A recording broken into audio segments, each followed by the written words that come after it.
Salam sejahtera, terima kasih karena bersama dengan saya di Nazilin Unity Channel. Nampaknya parti bersatu kian tenat dan mungkin tiada harapan untuk mendapatkan semula 6 kerusi parlimen yang mau dikosongkan itu. Hari ini, seorang lagi pakar menyatakan bahwa sukar bagi bersatu untuk mendapatkan pengisytiharan kekosongan kerusi. Pastinya ini satu tamparan yang sangat hebat, tamparan padu maut untuk Parti Bersatu. Jadi akhirnya Parti Bersatu terima tamparan padu maut. Parti Pribumi Bersatu Malaysia Bersatu dilihat sukar untuk menyatakan 6 kerusi parlimen dan 1 kerusi Dewan Undangan Negeri DUN adalah kosong selepas 6 ahli parlimen dan seorang adun digugurkan keahlian kerana gagal memberi jawapan berkaitan surat arahan bertulis Majlis Pimpinan Tertinggi MPT untuk menzahirkan ikrar taat setia kepada parti itu. Pensyarah Pusat Perdana Fakulti Teknologi dan Informatik Razak Universiti Teknologi Malaysia UTM, Profesor Madya Dr. Mazlan Ali berkata, ini kerana isu 6 ahli parlimen dan seorang adun itu membabitkan aspek perundangan dan teknikal yang tidak jelas. Saya fikir ia berkait dengan undang-undang sebab tidak jelas sekarang ini. Adakah ahli parlimen dan seorang adun itu gugur? Pertama, perkara 49 dalam kurungan E, Akta Anti Lompat Parti itu ada kelompangan dan tidak begitu jelas. Adakah otomatik dia boleh gugur keahliannya? Ini kerana pindahan yang dibuat oleh Bersatu itu agak lewat. Ada isu retrospektif di situ. Retrospektif ini ada kaitan dengan perlembagaan, di mana perlembagaan menetapkan sesuatu yang dikuatkuasakan pada masa itu tidak terpakai kepada backdated atau ketinggalan.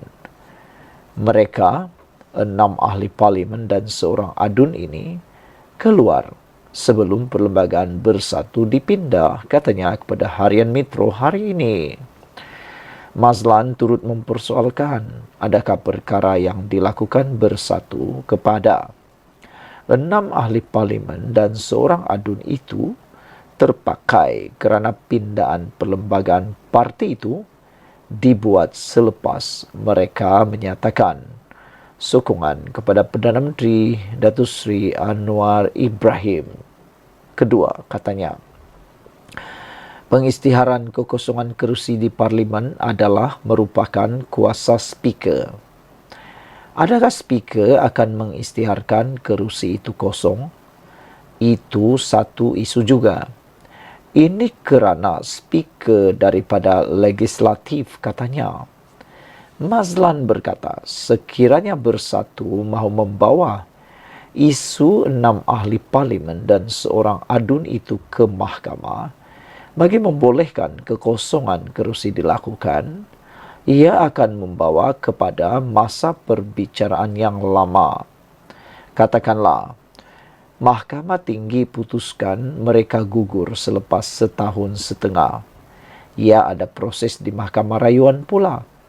Mungkin memakan masa 8 bulan. Kemudian, Mahkamah Rayuan kata kosong pula dan ada satu lagi, Mahkamah Persekutuan. Perkara ini akan ambil masa beberapa tahun. Selepas 3 tahun usia parlimen, kalau betul gugur, dia tidak boleh ada pilihan raya. Bersatu tak akan dapat kerusi itu. Dan kerajaan persekutuan mungkin akan melantik 6 ahli parlimen itu menjadi penyelaras di kawasan itu. Di situ, katanya. Saudara-saudara sekalian, penjelasan yang cukup jelas ini memberitahu kita bahawa susah atau sukar sebenarnya Bersatu untuk mendapatkan pengisytiharan kekosongan kerusi itu. Jadi secara tidak langsung, bolehlah kata kerusi ini masih kekal selama-lamanya untuk mereka 6 orang. Sekian dulu untuk kali ini. Jangan lupa tinggalkan komen Anda. Ikuti terus ulasan selepas ini. Salam sejahtera. Ini perkembangan terkini untuk PRK Dewan Undangan Negeri Sungai Bakap. Diberitakan dan dilaporkan PKR akan mewakili Kerajaan Perpaduan di PRK Sungai Bakap. Nampaknya Kerajaan Madani Perpaduan pimpinan Anwar Ibrahim kini semakin kukuh dan kini semakin sefahaman. Biasalah, dalam apa-apa juga gabungan maupun komponen, pasti ada saja isunya. Tetapi isunya boleh diselesaikan dengan baik. Terkini, isu pemilihan calon untuk PRK, Pilihan Raya Kecil Sungai Bakap, kini hampir dapat diselesaikan dan kelihatan komponen parti dalam Kerajaan Perpaduan kini makin serasi dan sefahaman. Walaupun baru-baru ini kita mendengar bahawa ada kemauan daripada UMNO untuk meletakkan calon di Sungai Bakap, namun hari ini apabila PKR mengumumkan akan mewakili Kerajaan Perpaduan di PRK Sungai Bakap, maka kini dapat dilihat Kerajaan Perpaduan semakin mantap dan serasi serta sefahaman. Tidak sudah ada isu gigit sana gigit sini, tikam belakang. Yang kita lihat sekarang ialah siapa calon yang akan diletakkan oleh Perikatan Nasional. Adakah PAS masih lagi mahu bertanding ataupun tiba-tiba pula Bersatu juga mahu? Dan lebih teruk lagi, kalau tiba-tiba Gerakan pula nak menuntut mahu bertanding di Sungai Bakap. Kita pun tahu, Gerakan mempunyai isu-isu tertentu, pernah berlaku pertindihan yang akhirnya dapat diselesaikan juga. Hari ini, Pengerusi Pakatan Harapan Pulau Pinang, Chow Kon Yu berkata, PKR akan berusaha merampas semula kerusi itu dari PAS. Kerajaan Perpaduan akan meletakkan calon dari PKR untuk bertanding di PRK Sungai Bakap akan datang, kata Pengerusi Pakatan Harapan PH Pulau Pinang, Chow Kon Yu. Chow yang juga Ketua Menteri berkata, kepimpinan Pakatan Harapan PH dan Barisan Nasional BN sebulat suara memilih PKR untuk bertanding di kerusi Dewan Undangan Negeri tersebut. Dengan semangat perpaduan, kita akan cuba menang kembali di kerusi Sungai Bakap yang sebelum ini sudah 3 penggal diwakili calon daripada PKR, katanya dalam satu sidang media. Katanya Timbalan Ketua Menteri Pulau Pinang I, Muhammad Abdul Hamid pula dilantik sebagai pengarah PRK Sungai Bakap dan akan dibantu 4 timbalan mewakili DAP, Amanah, PKR dan Barisan Nasional BN. Kerusi Dewan Undangan Negeri Sungai Bakap kosong susulan kematian penyandangnya Nur Zamri Latif daripada PAS pada 24 Mei lalu. Zamri yang juga Ketua PAS Nibung Tebal memenangi kerusi itu dalam pilihan raya negeri Ogos lalu apabila menewaskan calon Pakatan Harapan Nur Hidayati C. Ros dengan hanya majoriti yang kecil iaitu 1.563 selepas memperoleh 15.433 undi. Pada malam tadi dilaporkan PKR Pulau Pinang mencadangkan 5 nama kepada Presiden PKR Anwar Ibrahim untuk dipertimbangkan sebagai calon. Muhammad berkata 5 nama yang dihantar itu melibatkan lelaki dan wanita berusia antara 30 hingga 60 tahun.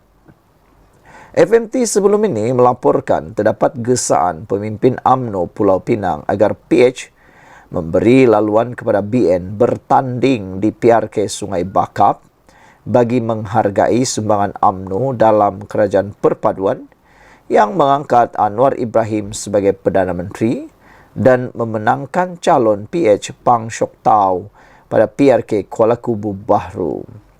UMNO pernah memenangi kerusi itu pada PRU 2004. Suruhanjaya pilihan raya dijadwalkan bermesyuarat pada 6 Jun ini bagi menentukan tarikh penamaan calon serta hari pengundian.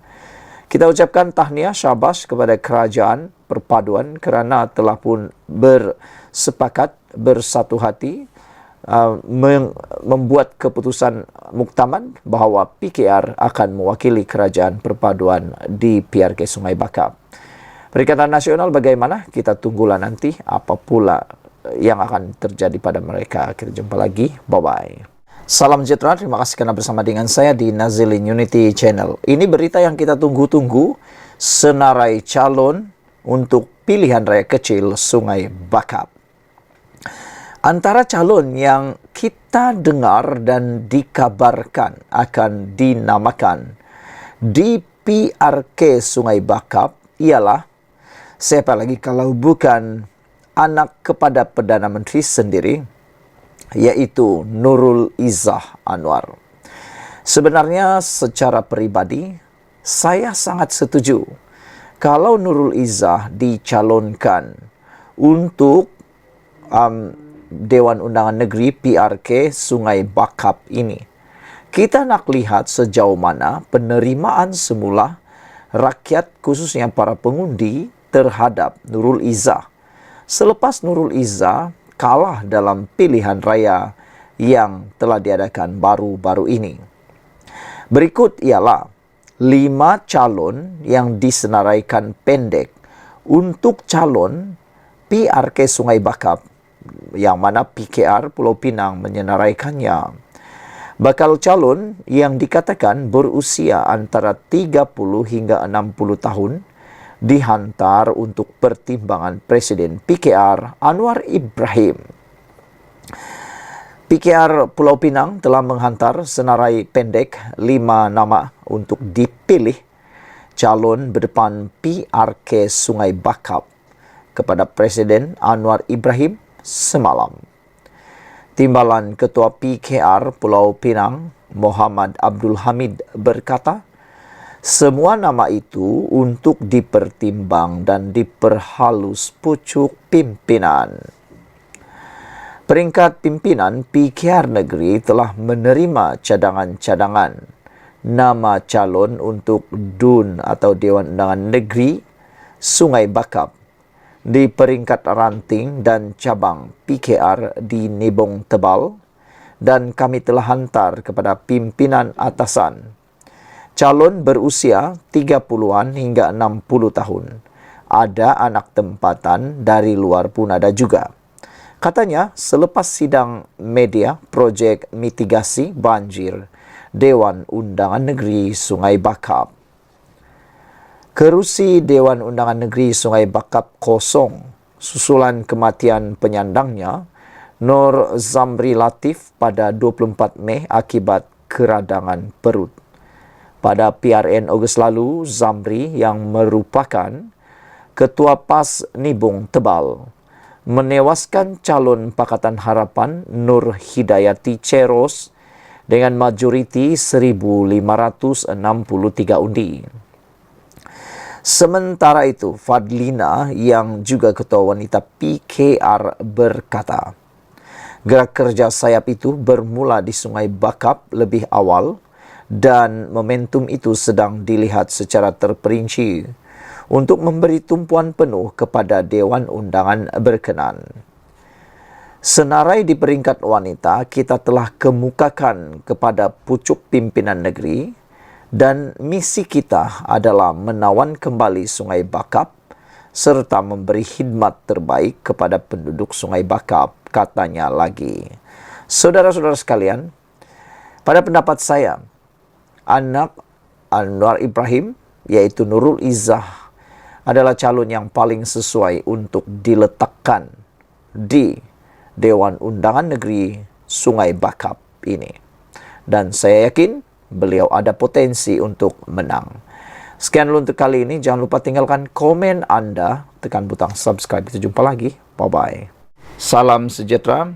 Satu lagi isu yang menarik hari ini tentang pembangkang salah guna isu Kampung Sri Makmur demi rebut jawatan parti.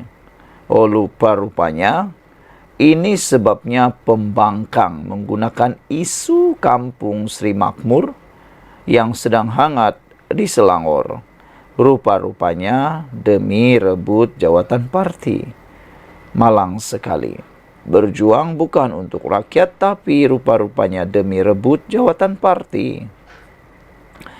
Setiausaha politik Menteri Besar Selangor, Rahim Ahmad Kasdi, amat kesal dengan tindakan beberapa pemimpin pembangkang yang ketagih politik dan menyalahgunakan isu Kampung Sri Makmur Gombak demi merebut jawatan timbalan presiden dalam pemilihan parti. Pandainya mencari isu, pandainya mencari ruang untuk nak dapat satu-satu jawatan. Hanya menggunakan isu ini untuk lebih populis, seakan-akan dialah hero dan pahlawan. Rupa-rupanya hanya menunggang. Tegasnya, tindakan tersebut sebagai tidak bermaruah dan seharusnya dihentikan serta-merta. Menurutnya, Hamzah Zainuddin dan Azmin Ali kini sedang bergelut merebut jawatan dalam pemilihan parti yang akan berlangsung tidak lama lagi. Selaku Ketua Pembangkang di Dewan Rakyat Parlimen Malaysia dan Dewan Negeri Selangor, Yang Berhormat Hamzah Zainuddin dan Yang Berhormat Azmin Ali, yang merupakan dua watak yang sentiasa diragui rakyat, seeloknya lebih bertanggung jawab dalam hal melibatkan rakyat. Sebaliknya, mereka serta YB Hilman Idham yang terikut dengan tindak tanduk kedua-dua idola politiknya sanggup melangkaui batas sehingga menyalahgunakan kitab suci Al-Quran sebagai bahan politik di Kampung Sri Makmur, katanya menerusi satu kenyataan. Beliau menjelaskan, perkara berkaitan Kampung Sri Makmur bermula sejak tahun 2006 apabila kerajaan negeri ketika itu telah menawarkan rumah kepada penduduk setinggan yang menduduki tanah milik kerajaan. Katanya, tawaran dibuat berdasarkan bancian penduduk setinggan asal yang dilaksanakan pada tahun 2006 oleh Majlis Perbandaran Selayang MPS bersama pejabat daerah dan Tanah Gombak PDTG. Sebahagian besar penduduk telah menerima tawaran kerajaan negeri untuk pindah ke rumah kos rendah di Selayang Mulia, manakala sekumpulan lagi menolak tawaran ini dan memohon pampasan. Kemudian MPS pada bulan Julai 2006 telah menjalankan operasi perobohan bagi unit-unit rumah yang telah dikosongkan.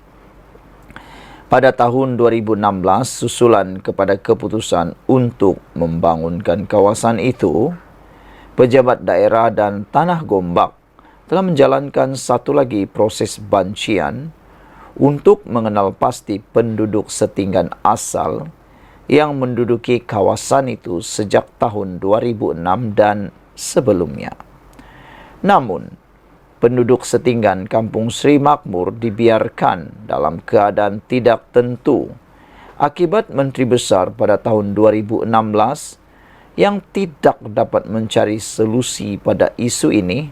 Malah, YB Hilman Idham merupakan pegawai khas kepada Menteri Besar pada detik itu, katanya. Menjadi persoalan, siapa Menteri Besar tersebut pada tahun 2016? Anda tahu? Tanya diri sendiri, Anda tahu jawabannya. Rahim menjelaskan, semasa pentadbiran baharu mengambil alih pada tahun 2018, kerajaan negeri memutuskan bahawa kawasan itu harus dibangunkan secara tersusun dan Perbadanan Kemajuan Negeri Selangor (PKNS) telah mengambil langkah dengan menjual tanah ini kepada Rex Point Resources Sdn Bhd pada September 2020. Pada masa yang sama, kerajaan negeri berikhtiar bahawa penduduk asal setinggan Kampung Sri Makmur harus menikmati peluang memiliki rumah sendiri selepas menetap dalam keadaan setinggan untuk tempoh yang lama. Oleh yang demikian, Yang Amat Berhormat Datuk Menteri Besar telah mengarahkan supaya Majlis Perbandaran Selayang, Pejabat Daerah dan Tanah Gombak serta PKNS menyemak semula senarai bancian tahun 2006 dan 2016 dan mengesahkan senarai ini supaya dapat mengenal pasti penduduk setinggan asal Kampung Sri Makmur agar dapat mengelakkan mana-mana pihak mengambil kesempatan ke atas proses ini. Ini yang menjadi asas yang membolehkan kerajaan negeri untuk menawarkan pembelian rumah Selangorku Sri Temenggung berkeluasan 750 kaki persegi dengan subsidi sebanyak RM65,000 setiap keluarga serta bayaran untuk pemindahan rumah sebanyak RM1,000 oleh pihak pemaju kepada 21 setinggan asal yang tersenarai dalam proses bancian tahun 2006 dan 2016 serta disahkan oleh Pejabat Daerah dan Tanah Gombak, ujarnya.